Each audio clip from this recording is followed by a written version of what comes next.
বিসমিল্লাহির রহমানির রহিম। আজকে তারুণ্যের এই বিশাল সমাবেশের স্নেহাস্পদ সভাপতি, উপস্থিত শুধু লন্ডন থেকে আমাদের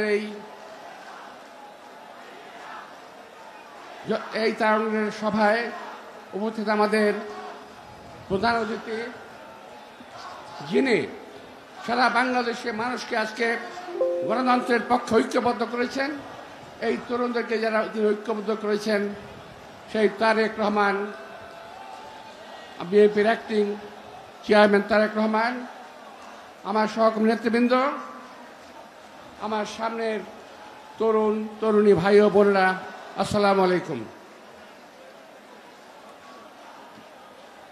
আপনাদের এই তারুণ্যের সমাবেশের উচ্ছ্বাস এবং যে একটা বার্তা, এই বার্তা আমাকে অত্যন্ত বেশি রকম আন্দোলিত করেছে। এই কারণে যে এই বয়সটা একদিন আমাদেরও ছিল। এই বয়সে, আপনাদের বয়সে এরশাদের সঙ্গে ফাইট দিয়ে, হাসিনার সঙ্গে যুদ্ধ করে দেশ নেত্রী বেগম খালেদাকে আমরা তিনবার প্রধানমন্ত্রী নির্বাচিত করেছিলাম। এরাই ছিল তরুণ, আমরা ছিলাম তখন তরুণ। তো আপনারাই পারবেন, আমি বিশ্বাস করি।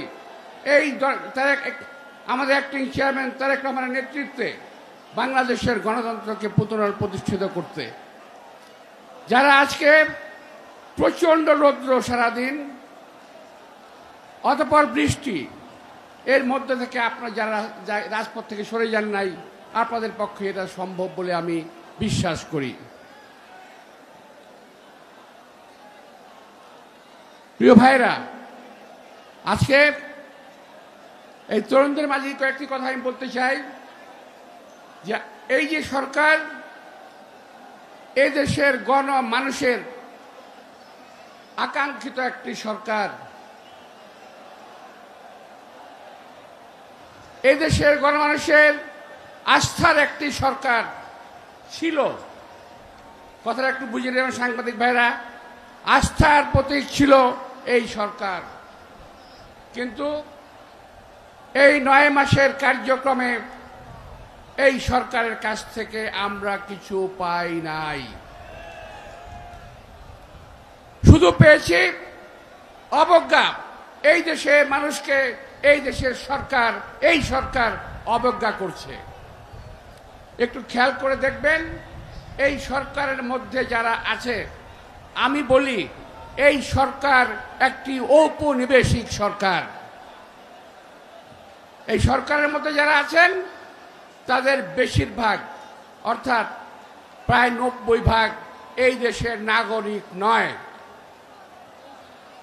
আন্দোলন করলে এই দেশের ছাত্র জনতা, আর কাঁধে চেপে বসেছেন ওনারা, আমাদের ঘাড়ে চেপে বসেছেন। ওনারা বলেন সংস্কার করবেন, সংস্কার করে নির্বাচন দেবেন। এই 9 মাসে যারা পারেন নাই, 9 বছরও পারবেন না, 90 বছরও পারবেন না।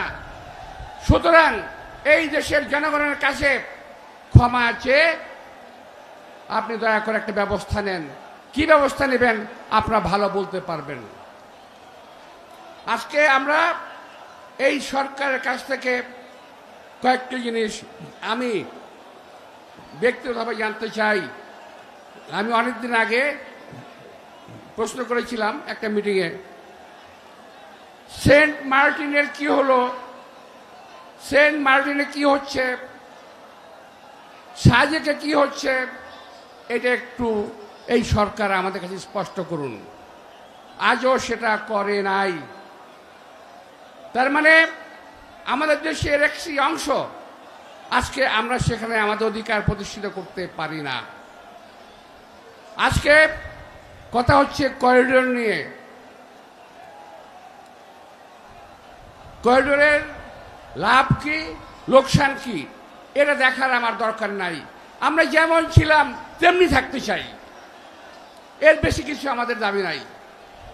করিডোরে কোনো প্রশ্নই আসে না। আবার নিউ মোরিং পোর্ট দিয়ে দিচ্ছেন। উনি বলছেন ভালো লোকের হাতে ভালো জিনিসটি দিতে হবে। তো এখন যারা অভিজ্ঞ ডিপি ওয়ার্ল্ড নিয়ে আসতেছেন, আমরা কি বুঝি না এরা কারা? আমরা বুঝি Saint Martin, Sajek, corridor, DP World, আপনার স্টার্লিং, আমরা বুঝি আপনি কি করতে চাচ্ছেন। এই দেশের মানুষকে বোকা ভাববেন না। এই দেশের মানুষ বোকা নয়। স্টার্লিং ছাড়া আমরা চলেছি এতদিন, ওয়াইফাই ছাড়াও চলেছি, দেশ ভালোই ছিল। এখন স্টার্লিং আনছেন কার জন্য? আনছেন ওই আরাকান আর্মির জন্য। করিডোর কার জন্য? এখান দিয়ে আরাকান আর্মির মাল মশলা যাবে। সেন্ট মার্টিন কার জন্য? বিদেশি কোন সেবাদাসদের হাতে তুলে দেওয়ার জন্য। প্রিয় ভাইরা, এই তরুণ সমাজ, এই যুবক সমাজ যদি আমার কথা বুঝে থাকেন, একজন তরুণ বেঁচে থাকতো এই দেশের ভৌগোলিক অখণ্ডতা আমরা কখনো বিঘ্নিত হতে দেব না। কেউ কেউ বলেন বাংলাদেশের মানচিত্র পরিবর্তন হয়ে যেতে পারে। আমি একটু জানতে চাই কি ধরনের পরিবর্তন হবে? মানচিত্র কি বড় হবে না ছোট হবে? এটা একটু দয়া করে ব্যাখ্যা করবেন। ওদের কাজ কর্ম কথাবার্তায় মানুষের ভিতরে, দেশপ্রেমিক মানুষের ভিতরে আজকে ভীতির সঞ্চার হয়েছে। আমরা যখন ভোটের কথা বলি, ওনারা তখন সংস্কারের কথা বলেন, 9 মাসে সংস্কার করতে পারলেন না। আমরা যখন কাজের কথা বলি, তখন ওনারা অপকর্মের কথা বলেন, আপনারা শেষ করতে পারেন না। আপনারা কোনো কাজ শেষ করতে পারবেন না, কারণ আপনারা এখন সকলেই এই সরকারের অভ্যন্তরে মাথা থেকে পচন ধরেছে। এই সরকারের মাথা থেকে পচন ধরেছে, নিচ পর্যন্ত পৌঁছে গেছে। এই সরকার যদি এইভাবে চালায়, আরো আওয়ামী লীগ যা ক্ষতি করেছে তার চেয়ে অনেক বেশি ক্ষতি হয়ে যাবে। সুতরাং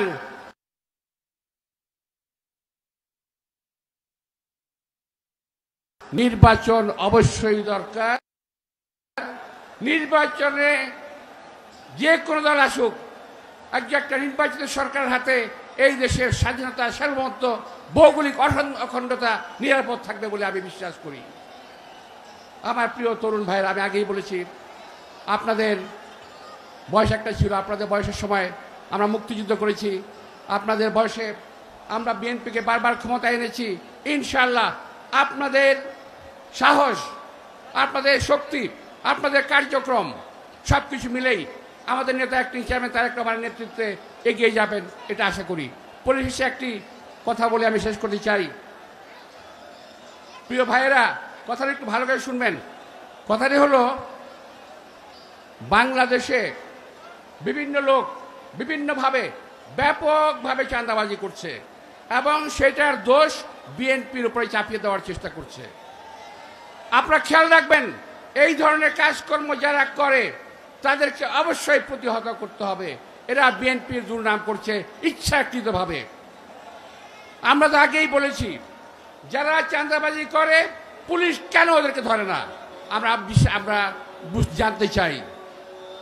আমি নামাজের আগে সবাইকে আবারও ধন্যবাদ এবং শুভেচ্ছা জানিয়ে, আপনারা কষ্ট করেছেন, কষ্টের জন্য আবারও ধন্যবাদ জানিয়ে আমাদের অ্যাক্টিং চেয়ারম্যান সম্মানিত তারেক রহমানকে আমার শ্রদ্ধা জানিয়ে আমার বক্তব্য শেষ করছি। আল্লাহ হাফেজ। বাংলাদেশ জিন্দাবাদ। আসসালামু আলাইকুম।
প্রিয় সমাবেশ, আমাদের মাঝে উপস্থিত হয়েছেন বাংলাদেশ জাতীয়তাবাদী দল বিএনপির নির্বাহী কমিটি ঢাকা বিভাগীয় সহ সাংগঠনিক সম্পাদক জননেতা জনাব নজরুল ইসলাম আজাদ। আমাদের মাঝে উপস্থিত হয়েছেন বাংলাদেশ জাতীয়তাবাদী দল বিএনপির জাতীয় নির্বাহী কমিটির সহ যুব বিষয়ক সম্পাদক মীর নেওয়াজ আলী নেওয়াজ। আমাদের মাঝে উপস্থিত হয়েছেন জাতীয়তাবাদী ছাত্র দলের সাবেক সাধারণ সম্পাদক জাতীয় নির্বাহী কমিটির সদস্য জনাব আকরামুল হাসান মিন্টু। উপস্থিত সমাবেশ এ পর্যায়ে বক্তব্য নিয়ে আসছেন বাংলাদেশ জাতীয়তাবাদী দল বিএনপির জাতীয় নির্বাহী কমিটির অন্যতম সদস্য, আমাদের সকলেরই শিক্ষক জনাব ডক্টর খন্দকার মোশাররফ হোসেন। বক্তব্য নিয়ে আসছেন জনাব ডক্টর খন্দকার মোশাররফ হোসেন।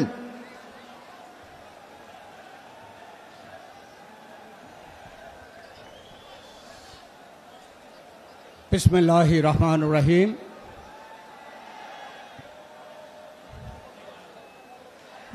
বাংলাদেশ জাতীয়তাবাদী যুবদল, জাতীয়তাবাদী স্বেচ্ছাসেবক দল, জাতীয়তাবাদী ছাত্র দল আয়োজিত তারুণ্যের রাজনৈতিক অধিকার প্রতিষ্ঠার এই আন্দোলনে, এই প্রসঙ্গে, এই বিশাল তরুণ সমাবেশের আমাদের স্নেহভাজন সভাপতি, আজকের এই সমাবেশে এই জনসমুদ্রে, ছাত্র সমুদ্রে সম্মানিত প্রধান অতিথি, বাংলাদেশের ভবিষ্যৎ আশা আকাঙ্ক্ষার প্রতীক জনাব তারেক রহমান, মঞ্চবিষ্ট জাতীয় স্থায়ী কমিটির সদস্যবৃন্দ এবং অঙ্গ সংগঠনের নেতৃবৃন্দ এবং এই সমাবেশে উপস্থিত বিএনপি ও সকল অঙ্গ সংগঠনের নেতৃবৃন্দ, দূর দূরান্ত থেকে আগত ভাই ও বোনেরা এবং সাংবাদিক ভাই ও বোনেরা, আসসালামু আলাইকুম। আমি প্রথমেই ধন্যবাদ জানাই আমাদের দলের ভারপ্রাপ্ত চেয়ারম্যান জনাব তারেক রহমানকে, এই যে তারুণ্যের রাজনৈতিক অধিকার প্রতিষ্ঠার এই যে পথ দেখানোর জন্যে তিনি সারা বাংলাদেশে এই সমাবেশের ব্যবস্থা করেছেন। আজকেও ঢাকায় এই সমাবেশ হচ্ছে। আমি এই বিষয়টিকে গুরুত্ব দিতে চাই যে বাংলাদেশের ভবিষ্যৎ যারা নির্মাণ করবে তারা হলো আজকের সময়ের তরুণ প্রজন্ম। এটাকে নির্দেশ করার জন্যে, জনগণের সামনে পরিষ্কার করার জন্যে জনাব তারেক রহমান এই পদক্ষেপ নিয়েছেন। এই প্রসঙ্গে আমি আমাদের দলের প্রতিষ্ঠাতা, স্বাধীনতার ঘোষক শহীদ প্রেসিডেন্ট জিয়াউর রহমানকে স্মরণ করছি। তিনি যখন এই জাতীয়তাবাদী যুবদল, ছাত্রদল, স্বেচ্ছাসেবক দল তিনি সংগঠিত করেন, আমি তখন তার সেই জাতীয়তাবাদী দলের কমিটিতে প্রথম ছাত্র বিষয়ক সম্পাদক হিসাবে প্রায় সব সমাবেশে আমি উপস্থিত ছিলাম। আমি বলতে শুনেছি শহীদ প্রেসিডেন্ট জিয়াউর রহমানের এই তরুণদেরকে ছাত্রদল, যুবদল, স্বেচ্ছাসেবক দল নামে তিনি যে সংগঠিত করেছেন, একটাই উদ্দেশ্য, এদেশের বিপদ আপদে, এদেশের উন্নয়নে তরুণ সমাজই হচ্ছে জাতির ভ্যানগার্ড, অর্থাৎ সকল কিছুর সামনে থাকবে এই তরুণ সমাজ। শহীদ প্রেসিডেন্ট জিয়াউর রহমানের যে উদ্দেশ্য ছিল, আজকে আমরা দেখতে পাচ্ছি ভবিষ্যৎ এই বাংলাদেশের কর্ণধার তারেক রহমানও ঠিক একইভাবে চিন্তা করছেন। তাই আজকে আমরা বাংলাদেশের যে বর্তমান রাজনৈতিক প্রেক্ষাপট, এ বিষয়ে আমাদের এই তরুণ সমাজকে, তাদেরকে সাবধান হয়ে অগ্রসর হয়ে যথাযথ ভূমিকা রাখার জন্য এই দিনে আমরা তরুণ সমাজের কাছে আবেদন জানাই। আজকে বাংলাদেশের কি অবস্থা? আমরা গত 15 বছর সেই সময়ের যে স্বৈরাচারী ফ্যাসিস্ট সরকার ছিল তার বিরুদ্ধে আন্দোলন করতে গিয়ে আমাদের নেত্রী দেশনেত্রী বেগম খালেদা জিয়া বিনা কারণে তিনি একটি মিথ্যা মামলায় শাস্তিপ্রাপ্ত হয়ে জেলে গিয়েছেন, অসুস্থ হয়েছেন।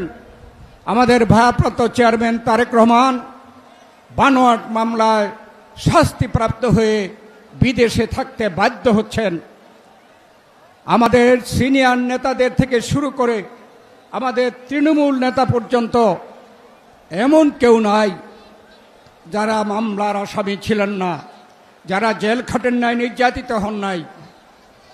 এবং আমরা দাবি করতে চাই আমাদের সেই 15 বছরের আন্দোলনের চূড়ান্ত পর্যায়ে 2024-এ যে ছাত্র গণ অভ্যুত্থান হয়েছে তারই চূড়ান্ত এই অবস্থা। এবং সেই ছাত্র গণ অভ্যুত্থানে স্বৈরাচারের পতন হয়েছে, তারা স্বেচ্ছায় দেশ থেকে পালিয়ে গেছে। আজকে যে সরকার প্রতিষ্ঠিত, এই সরকারি সেই আন্দোলনের ফসল। আমরা প্রত্যাশা করেছি, প্রথম থেকে এই সরকারকে আমরা সমর্থন সহযোগিতার আশ্বাস দিয়ে প্রত্যাশা করেছি যে এই সরকার যে ওয়াদা করেছে যে তারা জনগণের কাছে তাদের অধিকার ফিরিয়ে দেবে, সেই অধিকার অতি দ্রুত ফিরিয়ে দেওয়ার জন্য আমরা আশা করেছিলাম। প্রায় 10 মাস অতিক্রম করছে, আমরা দেখছি জনগণের অধিকারের মধ্যে সবচেয়ে গুরুত্বপূর্ণ অধিকার হচ্ছে ভোটের অধিকার। সেই ভোটের অধিকার প্রতিষ্ঠা করার জন্য, দেশে গণতন্ত্র পুনঃপ্রতিষ্ঠা করার জন্য এখন পর্যন্ত কোনো পদক্ষেপ নেয় নাই। আমরা সেই দিনও প্রধান উপদেষ্টার সাথে সাক্ষাৎ করে এই সব দাবিগুলো পুনরাবৃত্তি করেছি, যুক্তি দেখিয়েছি কেন জাতীয় সংসদ অতি দ্রুত এই দেশে হওয়া প্রয়োজন। যারা পতিত স্বৈরাচার ফ্যাসিবাদ, তারা দেশে বিদেশে নানা ষড়যন্ত্র করছে, নির্বাচনের বিরুদ্ধে তারা ষড়যন্ত্র করছে, নির্বাচনকে বিলম্বিত করার জন্য তারা ষড়যন্ত্র করছে। তা না হলে সংস্কার এবং মামলা এই দুটি বিষয়কে নির্বাচনের সাথে তুলনা করার কোনো অর্থ হয় না। আমরা এই কথা বলেছি, এই 3টি বিষয় আলাদা আলাদা বিষয়। আমরা বিএনপি সবচাইতে আগে দেশে সংস্কার চেয়েছি। আমাদের নেত্রী 2030 ভিশন ঘোষণা করেছেন। আমাদের ভারপ্রাপ্ত চেয়ারম্যান তারেক রহমান সেই 19 দফা কর্মসূচি জিয়াউর রহমানের, বেগম খালেদা জিয়ার ভিশন 2030 এবং বর্তমান প্রেক্ষাপটে তিনি 31 দফা সংস্কার কর্মসূচি দিয়েছেন এই জাতির সামনে। অর্থাৎ আমরা বিএনপি সর্বাগ্রে সংস্কার সম্বন্ধে চিন্তা করেছি, জনগণের সামনে উপস্থাপন করেছি। তাই আমরা সংস্কার চাই, কিন্তু সকল সংস্কার কিন্তু এক কথায় করা যাবে না, এটা চলমান বিষয়। সংস্কারের ব্যাপারে আমরা পদক্ষেপ গ্রহণ করতে বলেছি, আমরা প্রস্তাব দিয়েছি। আমাদের 31 দফা আমরা সেখানে উপস্থাপন করেছি। আমরা চাই নির্বাচন সংক্রান্ত সংস্কার অতি দ্রুত শেষ করে আগামী ডিসেম্বরের মধ্যে নির্বাচনের তারিখ ঘোষণা করা হোক। তাহলেই বর্তমানে যে ষড়যন্ত্র চলছে তা এই জনগণই এই ষড়যন্ত্রকে মোকাবেলা করতে পারবে। নির্বাচন ঘোষণা হলে এই দেশে নির্বাচন মুখী হয়ে যাবে জনগণ। রাজনৈতিক দলগুলো নির্বাচনমুখী হয়ে যাবে, এই সকল ষড়যন্ত্রকে জনগণই মোকাবেলা করতে হবে। আর মামলার সম্বন্ধে উছিলা সৃষ্টি করা হয়, মামলা তো বাংলাদেশ জাতীয়তাবাদী নেতার কর্মীরা সবচাইতে বেশি মামলায় নির্যাতিত। আমরা তো মামলা আরও জোরদারভাবে এই মামলা পরিচালনা হোক এবং বিচার হোক, এটা আমরা চাই। এই বিচারের সাথে নির্বাচনকে সম্পৃক্ত করার কোনো অর্থ হয় না। আমরা সেই দিন প্রধান উপদেষ্টার কাছে কথা দিয়ে এসেছি, বাংলাদেশ জাতীয়তাবাদী দল যদি ভবিষ্যতে ক্ষমতায় আসে তাহলে এই সংস্কার এবং মামলার বিচার জাতীয়তাবাদী দল অত্যন্ত গুরুত্বের সাথে তা করবে। সেজন্যে জাতীয় সংসদ নির্বাচনকে বিলম্বিত করার কোনো যুক্তি নাই। তাই আজকেও এই তরুণ সমাজের কাছে আমাদের আবেদন, এই সকল মূল দাবিতে এই বাংলাদেশকে নেতৃত্ব দেওয়ার জন্য আজকে যারা উপস্থিত হতে পারে নাই, বাংলাদেশের সকল তরুণ সমাজের কাছে আহ্বান, আপনারা একটি সুন্দর এবং একটি নিরপেক্ষ নির্বাচনের মাধ্যমে জনগণের সরকার, সেই সরকারের মাধ্যমে এদেশের স্বাধীনতা, সার্বভৌমত্ব, গণতন্ত্র, উন্নয়ন, শান্তি প্রতিষ্ঠা হবে। এই লক্ষ্যে আপনারা এগিয়ে যাবেন, এই আহ্বান জানিয়ে আপনাদের সকলকে ধন্যবাদ জানিয়ে আমি আমার বক্তব্য শেষ করছি। আল্লাহ হাফেজ। বাংলাদেশ জিন্দাবাদ, বাংলাদেশ জাতীয়তাবাদী দল জিন্দাবাদ, শহীদ প্রেসিডেন্ট জিয়াউর রহমান অমর হোক, বেগম খালেদা জিয়া জিন্দাবাদ, তারেক রহমান জিন্দাবাদ। সংগ্রামী সমাবেশ, প্রিয় ছাত্র দলের নেতৃবৃন্দ, আপনারা সবাই দুই হাতে আপনারা জাতীয় পতাকা পেয়েছেন। আমাদের মাননীয় ভারপ্রাপ্ত চেয়ারম্যান জনাব তারেক রহমান যখন বক্তব্য দিবেন তখন আপনারা আমাদের প্রধান অতিথিকে অভিবাদন জানিয়ে পতাকা উঁচু করে রাখবেন। প্রিয় সমাবেশ, এই পর্যায়ে বক্তব্য রাখবেন বাংলাদেশ জাতীয়তাবাদী যুবদল কেন্দ্রীয় নির্বাহী কমিটির বিপ্লবী সভাপতি, আজকের তারুণ্যের রাজনৈতিক অধিকার প্রতিষ্ঠার সমাবেশে মাননীয় সভাপতি জনাব আব্দুল মোনায়েম মুন্নাকে বক্তব্য রাখার জন্য বিনীত অনুরোধ করছি। বিসমিল্লাহির রহমানির রহিম। আসসালামু আলাইকুম। আজকের এই গৌরব উজ্জ্বল তারুণ্যের রাজনৈতিক অধিকার প্রতিষ্ঠার সমাবেশের সম্মানিত প্রধান অতিথি, বাংলাদেশের কোটি তরুণের হৃদয়ের স্পন্দন, বিএনপির ভারপ্রাপ্ত চেয়ারম্যান জনাব তারেক রহমান, উপস্থিত বিশেষ অতিথি জাতীয় স্থায়ী কমিটির সম্মানিত সদস্যবৃন্দ সহ এই পল্টনের প্রাণবন্ত তারুণ্যের জোয়ারে অংশগ্রহণকারী আপনাদের সবাইকে বাংলাদেশ জাতীয়তাবাদী যুবদলের পক্ষ থেকে জানাই আন্তরিক শুভেচ্ছা, কৃতজ্ঞতা ও ভালোবাসা।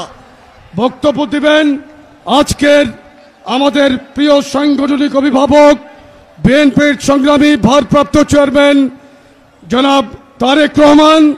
আমি সভাপতি হিসাবে আমার যে সময়টুকু প্রাপ্য ছিল, আমি সেই সময়টুকু আমার শ্রদ্ধেয় নেতার জন্য বরাদ্দ রেখে আমি আপনাদের সকলকে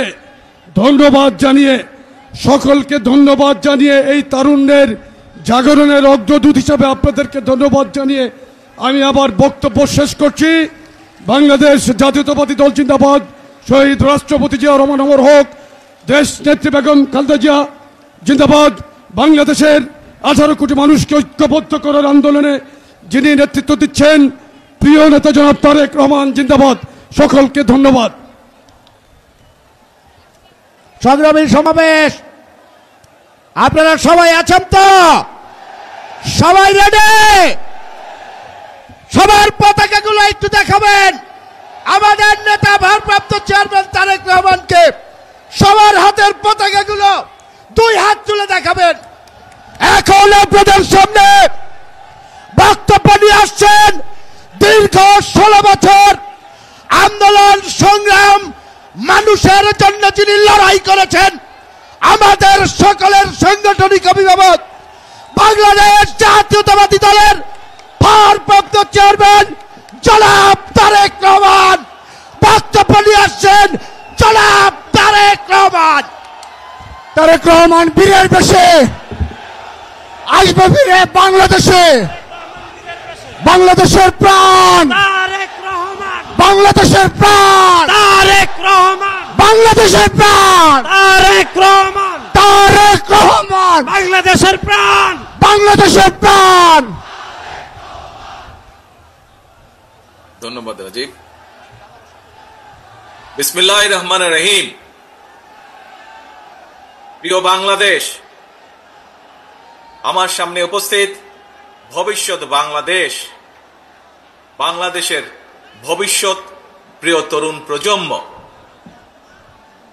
আপনারাই আগামীর বাংলাদেশ, আপনারাই বাংলাদেশের সম্ভাবনাময় আজকের এই লাখো তরুণ মুখ। আপনারাই বদলে দিতে পারেন আগামীর বাংলাদেশ। এই তারুণ্যই ফ্যাসিবাদ মুক্ত বাংলাদেশে প্রতিষ্ঠা করবে নিজেদের অধিকার। প্রবীণের প্রজ্ঞা, পরামর্শ আর তারুণ্যের শক্তিতেই ইনশাল্লাহ নির্মিত হবে ৭১ থেকে ২৪ পর্যন্ত লাখো শহীদের আকাঙ্ক্ষার সেই প্রত্যাশিত বাংলাদেশ।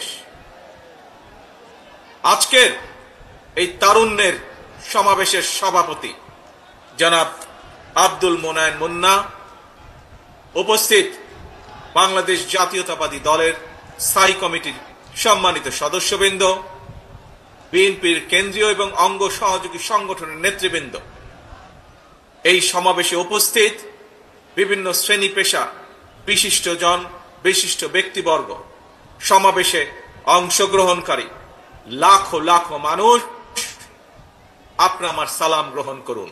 আসসালামু আলাইকুম। প্রিয় ভাই বোনেরা, নারী কিংবা পুরুষ, তরুণ জনগোষ্ঠী দেশের উন্নয়ন এবং অর্থনীতির প্রাণ শক্তি। তারুণ্যের শক্তি আর নারী শক্তিকে কর্ম পরিকল্পনার বাইরে রেখে কখনোই একটি রাষ্ট্র এগিয়ে যেতে পারে না। এবং তাই তরুণ জনগোষ্ঠীকে প্রাধান্য দিয়ে তরুণ জনগোষ্ঠীর আশা আকাঙ্ক্ষাকে ধারণ করে বিএনপি আগামী দিনের সকল কর্ম পরিকল্পনা গ্রহণ করছে, কাজ করছে, প্রস্তুতি নিচ্ছে। দেশের তরুণ জনগোষ্ঠীর কাছে বিএনপির কর্ম পরিকল্পনা তুলে ধরার লক্ষ্যে আপনারা দেখেছেন গত এক মাসে সারা দেশের বিভাগীয় শহরগুলোতে তারুণ্যের সমাবেশ অনুষ্ঠিত হয়েছে। একই সাথে যেদিন সমাবেশ অনুষ্ঠিত হয়েছে তার আগের দিন ভিন্ন মত এবং ভিন্ন শ্রেণী পেশার তারুণ্যের প্রতিনিধিদের নিয়ে অনুষ্ঠিত হয়েছে সেমিনার। তারা তাদের মতামত তুলে ধরেছেন কিভাবে এই দেশকে আমরা সামনে এগিয়ে নিয়ে যেতে পারি। আজ তারই অংশ হিসাবে ঢাকা বিভাগের তারুণ্যের সমাবেশ অনুষ্ঠিত হচ্ছে। উপস্থিত সমাবেশ গ্লোবালাইজেশনের এই সময় মানুষের আকাঙ্ক্ষা এখন আর স্বপ্ন দেখার মধ্যে সীমাবদ্ধ নয়। এখন সকলের সামনে সম্ভাবনার সকল দ্বার উন্মুক্ত। এই সম্ভাবনার বাস্তবায়ন ঘটিয়ে বাংলাদেশকে সমৃদ্ধি এবং সাফল্যের দিকে এগিয়ে নিয়ে যেতেই হবে আমাদেরকে। আর কথামালার রাজনীতি নয়, বিএনপির আগামী দিনের রাজনীতি নিরাপদ কর্ম পরিবেশ এবং নতুন কর্মসংস্থান সৃষ্টির রাজনীতি। আর কথামালার রাজনীতি নয়, এখন বাস্তবায়ন আর দৃষ্টান্ত স্থাপনের রাজনীতি। তরুণ প্রজন্মের প্রিয় ভাই বোনেরা, সুজলা সুফলা আমাদের এই প্রিয় মাতৃভূমি বাংলাদেশ অত্যন্ত জনবহুল। তবে আমরা যদি ডেমোগ্রাফিক ডিভিডেন্ড বিবেচনায় নেই, তাহলে আমরা দেখতে পাবো দেশের এই বহুল জনসংখ্যাকে যদি জনসম্পদে রূপান্তর করতে পারি, তাহলে এই জনসংখ্যাই হতে পারে দেশের উন্নয়নের সবচেয়ে বড় নিয়ামক। এবং তাই দেশের কর্মক্ষম জনসংখ্যাকে জনসম্পদে রূপান্তর করতে আমরা অগ্রাধিকার নির্ধারণ করেছি কয়েকটি। জনগণের জীবন মানের উন্নয়ন, নারী পুরুষ সবার জন্য নৈতিক মূল্যবোধ কর্মসূচি, কর্মমুখী শিক্ষা ব্যবস্থা, গ্রামীণ উন্নয়নে তথ্য প্রযুক্তির সর্বোচ্চ ব্যবহার, ক্ষুদ্র ও কুটির শিল্পের বিকাশ, দক্ষতা বাড়াতে ব্যাপক প্রশিক্ষণ কর্মসূচি চালু, কর্মসংস্থানের সুযোগ সৃষ্টি এবং জনশক্তি রফতানি, এমন কয়েকটি বিষয় অগ্রাধিকার তালিকায় রেখেই একটি জ্ঞান ভিত্তিক উন্নত এবং নিরাপদ মানবিক বাংলাদেশ গঠনের লক্ষ্যে বিএনপি স্বল্প এবং দীর্ঘ মেয়াদী পরিকল্পনা নিয়েছে, যার উপরে আমরা কাজ করছি। প্রিয় ভাই বোনেরা, বাংলাদেশে প্রায় 4 কোটির মতন পরিবার রয়েছে। এই পরিবারগুলোর মধ্য থেকে প্রথম পর্যায়ে কম বেশি 50 লক্ষ গ্রামীণ দরিদ্র পরিবারের জন্য আমরা ফ্যামিলি কার্ড চালুর পরিকল্পনা করছি। মা কিংবা স্ত্রী অর্থাৎ পরিবারের নারী প্রধানের নামে ফ্যামিলি কার্ডটিকে ইস্যু করা হবে। প্রান্তিক এই পরিবারগুলোকে প্রতি মাসে রাষ্ট্রীয়ভাবে আর্থিক কিংবা প্রয়োজনীয় খাদ্য সহায়তা প্রদানের আওতায় আনা হবে।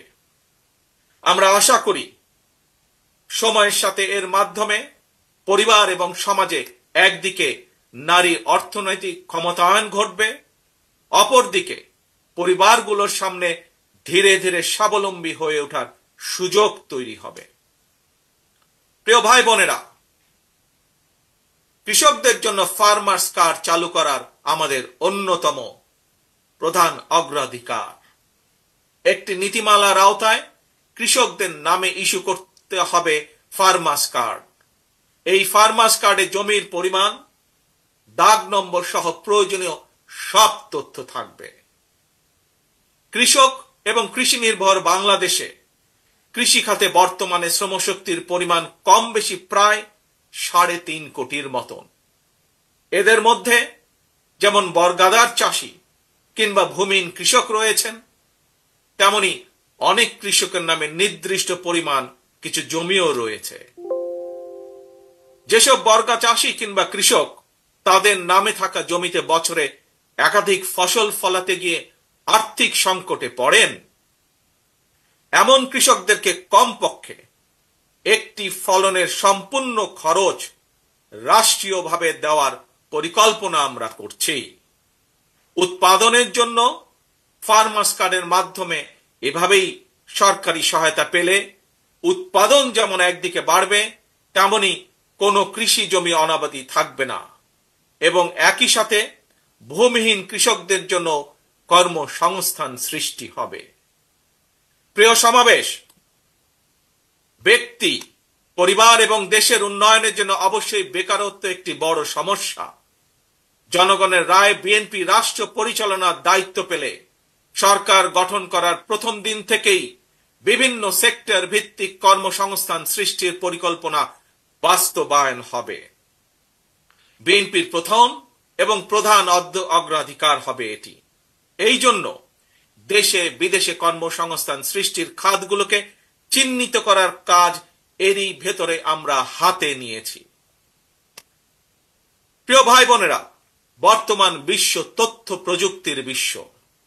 এই সময় বিশ্ব বাজারের সঙ্গে দক্ষতা এবং যোগ্যতার প্রতিযোগিতায় টিকে থাকতে হলে অবশ্যই তথ্য প্রযুক্তি এবং কারিগরি শিক্ষায় দক্ষতা অর্জনের কোনোই বিকল্প নেই এবং সে কারণে আমরা একটি নির্দিষ্ট বয়স থেকে তরুণ প্রজন্মকে নৈতিক এবং কর্মমুখী শিক্ষায় প্রশিক্ষিত করে গড়ে তুলতে চাই। বিদ্যমান যে একাডেমিক সিলেবাস, এর পাশাপাশি স্কুল কলেজ পর্যায় থেকে আমরা আইসিটি এবং কারিগরি শিক্ষা প্রবর্তন করতে চাই। একই সাথে আমরা বর্তমানে মনে করি যে বর্তমানে স্পোর্টস এখন আর শুধু শারীরিক ব্যায়াম কিংবা বিনোদনের বিষয় নয়। সুতরাং এই স্পোর্টসকে একটি পেশা হিসাবে প্রতিষ্ঠিত করার লক্ষ্যে ক্রীড়াকে আমরা শিক্ষা ক্যারিকুলামের অন্তর্ভুক্ত করতে চাই। প্রিয় উপস্থিতি, বর্তমান বিশ্বে সাফল্যের প্রতিযোগিতায় যদি টিকে থাকতে হয় তাহলে বহুমুখী প্রতিভার বিকাশ ঘটাতে হবে। শিক্ষার্থীদেরকে একদিকে ভাষা শেখা যেরকম জরুরি, বর্তমানে আমরা স্কুল কলেজে সাধারণত বাংলা ইংরেজি শেখার সুযোগ পাই। তবে এর পাশাপাশি আমরা যদি আরো কিছু ভাষা যেমন আরবি, ম্যান্ডারিন, জার্মান, ফ্রেঞ্চ সহ এ ধরনের বহুল প্রচলিত একটি তৃতীয় ভাষা এবং যদি সম্ভব হয় তাহলে চতুর্থ ভাষা হিসেবে আরেকটি ভাষা শিখাতে পারি, তাহলে আমি ব্যক্তিগতভাবে বিশ্বাস করি বাংলাদেশের ভবিষ্যৎ সন্তানদের জন্য বিশ্ব বাজার উন্মুক্ত হয়ে পড়বে। একই সাথে প্রিয় উপস্থিতি, আগ্রহী যুবশক্তিকে যুব সম্পদে পরিণত করার জন্য সরকারি উদ্যোগে বিদেশি ভাষার উপরে 3 মাস থেকে 1 বছরের কোর্স আমরা চালু করতে চাই। দেশে যাতে বহু ভাষা শেখা যায় এজন্য আমরা বহু ভাষা শিক্ষক নিয়োগ করতে চাই, যার মাধ্যমে আমরা বেকার সমস্যারও অথবা কর্মসংস্থানেরও ব্যবস্থা করতে পারব। এর বাইরে সরকারি ব্যবস্থাপনায় আমরা plumbing, electrician, mechanics, dental hygienist কিংবা মেডিকেল টেকনিশিয়ানের মতন স্বল্পমেয়াদী ট্রেনিং কোর্সও করেও দক্ষ জনশক্তি গড়ে তোলার পরিকল্পনাগুলো হাতে নিয়েছি, যা এরই মধ্যে আমরা কাজগুলোকে এগিয়ে নিয়ে যাচ্ছি ধীরে ধীরে। তরুণ প্রজন্মের প্রিয় ভাই বোনেরা, আপনারা সবাই বিশ্বব্যাপী অনলাইন কেনাকাটা সম্পর্কে জানেন। অনলাইন ভিত্তিক জায়ান্ট প্রতিষ্ঠান আমাজন, ইবে কিংবা আলিবাবার মতন বিশ্ববিখ্যাত ই কমার্স প্ল্যাটফর্মের জন্য হাজারো পণ্যের চাহিদা রয়েছে। এইসব প্ল্যাটফর্মের সঙ্গে সংশ্লিষ্ট অনেকের সঙ্গে আমি ব্যক্তিগতভাবে কথা বলেছি। বিশ্ববিখ্যাত এই সকল ই কমার্স প্ল্যাটফর্মের চাহিদা অনুযায়ী আমাদের বাংলাদেশে অনেক পণ্য তৈরির সুযোগ রয়েছে। আমাজনের মতন বৈশ্বিক অনলাইন প্ল্যাটফর্মকে সামনে রেখে আমরা আমাদের দেশে ক্ষুদ্র এবং মাঝারি শিল্পের উৎপাদন বাড়ানোর সুযোগ গ্রহণ করতে পারি, সুযোগ আমরা তৈরি করতে পারি, সুযোগ আমরা নিতে পারি। বিশ্ববিখ্যাত ই কমার্স প্রতিষ্ঠানের চাহিদা মিটিয়ে কিভাবে বিশ্ববাজারে প্রবেশ করা যায় এর জন্য এরই মধ্যে যারা এক্সপার্ট আছেন তাদের সাথে আমরা আমাদের টিম নিয়ে কাজ শুরু করেছি এরই ভিতরে। প্রিয় ভাই বোনেরা, বাংলাদেশের বহু তরুণ প্রজন্মের সদস্য অনলাইনে কাজ করেন কিংবা করছেন কিংবা করার ইচ্ছে রয়েছে। আপনাদের জন্য কর্মসংস্থান এবং নিরাপদ কর্মপরিবেশ নিশ্চিত করতেও আমাদের উদ্যোগ রয়েছে। আমি জানি শিক্ষিত তরুণ প্রজন্মের সামনে বর্তমানে ফ্রিল্যান্সিং একটি অত্যন্ত আকর্ষণীয় সেক্টর। দেশে এই মুহূর্তে প্রায় 10 লক্ষের মতন ফ্রিল্যান্সার আউটসোর্সিং এর মাধ্যমে $100 কোটি বেশি আয় করতে সক্ষম হচ্ছেন। আউটসোর্সিং এর সঙ্গে যুক্ত বেশ কিছু মানুষের সঙ্গে আমি কথা বলেছি। তারা জানিয়েছেন লেনদেনের জন্য বাংলাদেশে পেপাল, ওয়াইজ বা স্ট্রাইপের মতন আন্তর্জাতিক গেটওয়ে প্রতিষ্ঠান ব্যবহারের সুযোগ না থাকায় তাদের অর্জিত যে অর্থ সেটি দেশে আনা কষ্টকর হয়ে পড়ে। আমি মনে করি সবার আগে এই ধরনের যে সমস্যা সেই সমস্যার সমাধান করা উচিত। প্রিয় উপস্থিতি, এই বিষয়টি নিয়ে আমি গত 1 দশক ধরে বেশ অনেকবার কথা বলে এসেছি। বিএনপি মনে করে প্রায়োরিটি বেসিসে দেশের IT entrepreneur, e commerce sector এবং ফ্রিল্যান্সারদের সুবিধায় পেপালের মতন আন্তর্জাতিক গেটওয়ে প্রতিষ্ঠান সুবিধা বাস্তবায়ন করা উচিত। বাংলাদেশে পেপাল সুবিধা নিশ্চিত করা গেলে, যার লক্ষ্য আমাদের রয়েছে, তাহলে লক্ষ লক্ষ ফ্রিল্যান্সারদের কাজের সুযোগ বাড়ার পাশাপাশি দেশে রেমিটেন্সের পরিমাণও বাড়বে ইনশাআল্লাহ। প্রিয় তরুণ প্রজন্মের ভাই ও বোনেরা, প্রতিকারের চেয়ে প্রতিরোধী উত্তম। এই নীতির আলোকে দেশের জনগণের স্বাস্থ্যসেবা নিশ্চিত করা বিএনপির পরিকল্পনার আরেকটি গুরুত্বপূর্ণ অগ্রাধিকার। জনসচেতনার মাধ্যমে অনেক ধরনের রোগ থেকে নিজেদেরকে মুক্ত রাখা যায়। নাগরিকদের স্বাস্থ্যসেবা নিশ্চিত করতে বিএনপি 1 থেকে 3 বছরের স্বল্প মেয়াদী এবং দীর্ঘমেয়াদী পরিকল্পনা হাতে নিয়েছে। এর একটি অংশ হিসাবে প্রতিটি গ্রামে আমরা হেলথ কেয়ার ওয়ার্কার নিয়োগ দেওয়ার পরিকল্পনা নিয়েছি। এই হেলথ কেয়ার ওয়ার্কারদের 80% হবেন নারী। অর্থাৎ সারা বাংলাদেশে যদি আমরা 1 লক্ষ হেলথ কেয়ার নিয়োগ করি, তাহলে তার মধ্যে 80 থেকে 85 হাজার নিয়োগ পাবেন এদেশের নারীরা, যার মাধ্যমে আমরা একটি বিশাল অংশের কর্মসংস্থানের ব্যবস্থা করতে পারব। শুধু তাই নয়, এর পাশাপাশি জনগণের দোরগোড়ায় যাতে স্বাস্থ্যসেবা পৌঁছে দেওয়া যায়, জনগণকে যাতে দ্রুত স্বাস্থ্য সেবা দেওয়া যায়, সেই জন্য সরকারি এবং প্রাইভেট যে সেক্টর আছে, কিভাবে দুটিকে একত্রিত করে আমরা স্বাস্থ্য সেবা গড়ে তুলতে পারি, সেটির বিষয়ে আমরা বিশেষজ্ঞদের সাথে পরামর্শ করছি, আমরা সেটির বিষয়ে কাজ করছি। প্রিয় ভাই বোনেরা, স্বাস্থ্য, পরিবেশ এবং জলবায়ুর পরিবর্তন, এই তিনটির একটি অপরটির উপর প্রভাব রয়েছে। সুতরাং খাল খনন এবং বৃক্ষরোপণের বিষয়টিও বিএনপির অগ্রাধিকার তালিকায় রয়েছে। সারা দেশে পরিকল্পিত উপায়ে বৃক্ষরোপণ করা গেলে জলবায়ুর নেতিবাচক প্রভাব থেকে মোকাবেলা করা সহজ হবে।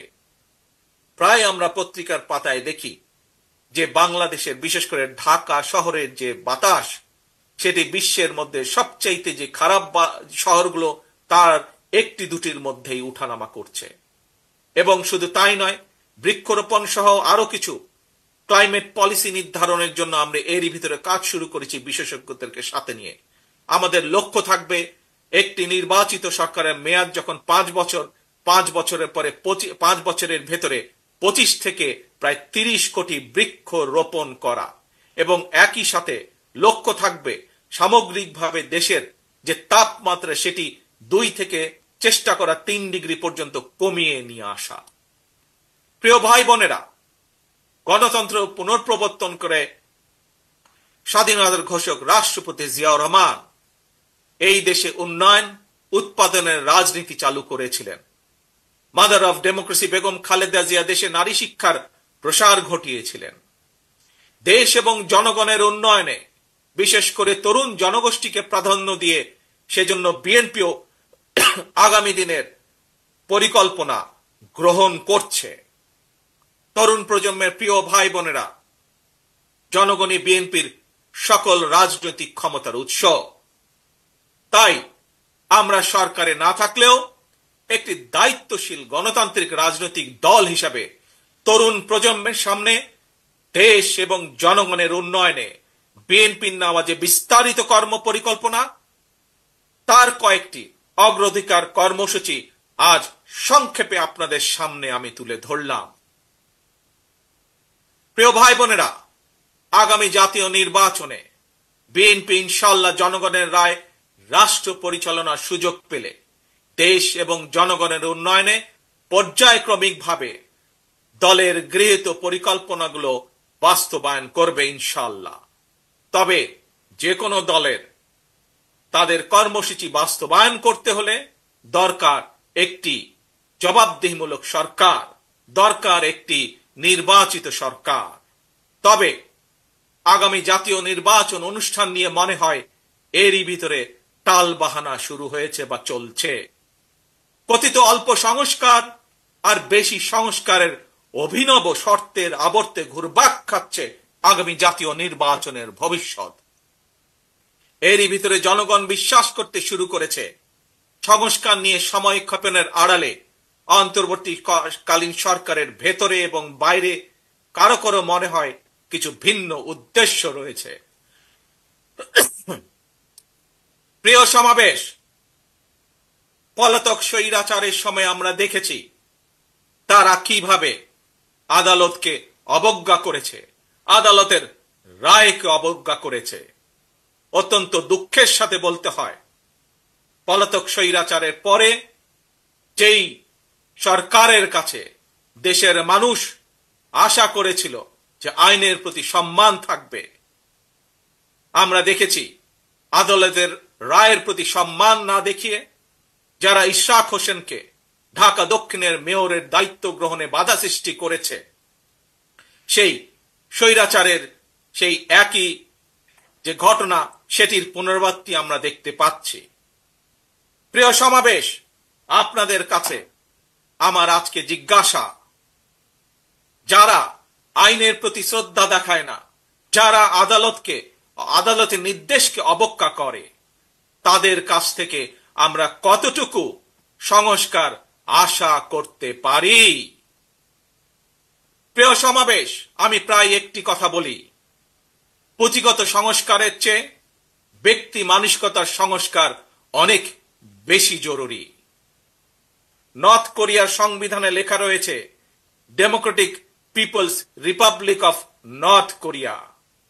সুতরাং কি লেখা আছে তার চেয়েও বেশি যেটি জরুরি তা হলো মেনে চলা।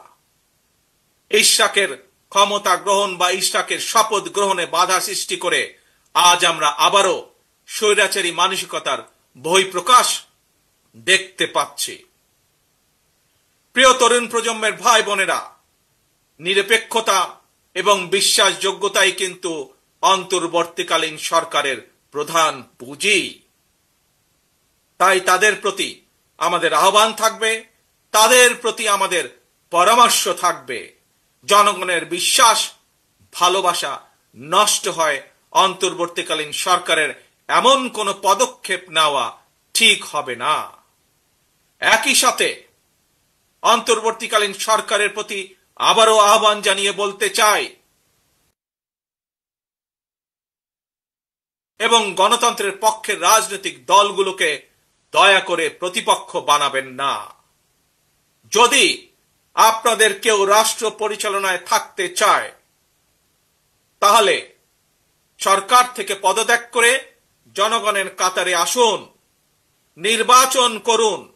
যদি ভবিষ্যতে নির্বাচনে জনগণের রায় পান, তাহলে আবার সরকারের দায়িত্ব গ্রহণ করুন। প্রিয় তরুণ প্রজন্মের ভাই বোনেরা, গত 1.5 দশকে ভোটার তালিকায় প্রায় 3.5 কোটি ভোটার সংযুক্ত হয়েছেন, নতুন ভোটার সংযুক্ত হয়েছেন। এই নতুন ভোটাররা আজ পর্যন্ত একটি জাতীয় নির্বাচনেও ভোট দিয়ে তাদের নিজের পছন্দের প্রার্থীকে জনপ্রতিনিধি নির্বাচিত করার সুযোগ পায়নি। পতিত পরাজিত পলাতক স্বৈরাচারের কাছে মানুষের অধিকার প্রতিষ্ঠা কিংবা নির্বাচন কোনো গুরুত্বপূর্ণ কিছু ছিল না। সুতরাং সংস্কার ইস্যুর পাশাপাশি জাতীয় নির্বাচন অনুষ্ঠানের জন্য অন্তর্বর্তীকালীন সরকারের দৃশ্যমান প্রস্তুতি নেওয়া উচিত বলে আমরা বিশ্বাস করি বা আমরা মনে করি। প্রিয় সমাবেশ, অতীতে বিভিন্ন সময় এই বাংলাদেশে তত্ত্বাবধায়ক সরকার নিরপেক্ষ নির্বাচন অনুষ্ঠিত করেছে এবং প্রত্যেকটি ক্ষেত্রে আমরা দেখেছি তত্ত্বাবধায়ক সরকার 3 মাসের মধ্যেই সফলভাবে জাতীয় নির্বাচন অনুষ্ঠান সম্পন্ন করেছে। সুতরাং অতীতেই বাংলাদেশেই রেকর্ড রয়েছে 3 মাসের মধ্যে জাতীয় নির্বাচন অনুষ্ঠিত করা সম্ভব। কিন্তু আজ আমরা দেখছি 10 মাস পার হয়ে গেল, অন্তর্বর্তীকালীন সরকার নির্বাচনের দিনক্ষণ ঘোষণা করছে না। আমরা ফ্যাসিবাদ মুক্ত বাংলাদেশে জনগণের সরাসরি ভোটে, জনগণের কাছে জবাবদিহিমূলক, জনগণের কাছে দায়বদ্ধ একটি সরকার দ্রুত দেখতে চায়। অন্তর্বর্তীকালীন সরকারের প্রতি আহ্বান, আগামী ডিসেম্বরের মধ্যেই জাতীয় নির্বাচন অনুষ্ঠিত হতে হবে। আবারও আমরা বলতে চাই, আগামী ডিসেম্বরের মধ্যেও জাতীয় নির্বাচন অনুষ্ঠিত হবে। নতুন প্রজন্মের প্রিয় ভাই বোনেরা, আজকের এই সমাবেশ, প্রিয় দেশবাসী, আগামী ডিসেম্বরের মধ্যে আপনারা জাতীয় নির্বাচন অনুষ্ঠান যাতে অনুষ্ঠিত হয় তার প্রস্তুতি নিতে শুরু করুন।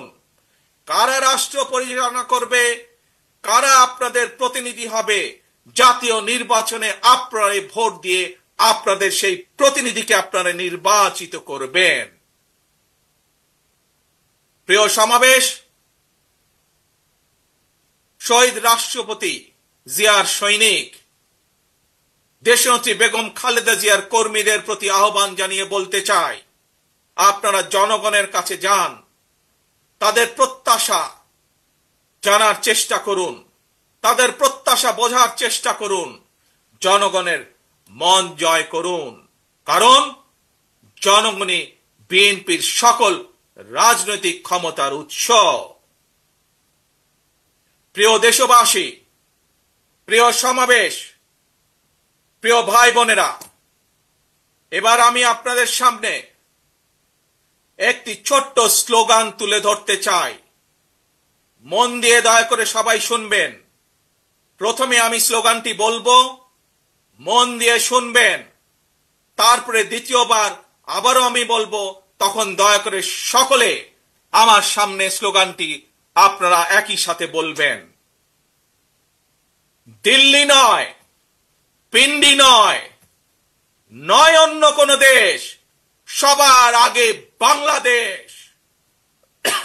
প্রিয় সমাবেশ বলুন, প্রিয় দেশবাসী বলুন, দিল্লি নয়, পিন্ডি নয়, নয় অন্য কোন দেশ, সবার আগে বাংলাদেশ।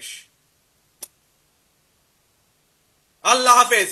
বাংলাদেশ জিন্দাবাদ, বাংলাদেশ জাতীয়তাবাদী দল জিন্দাবাদ।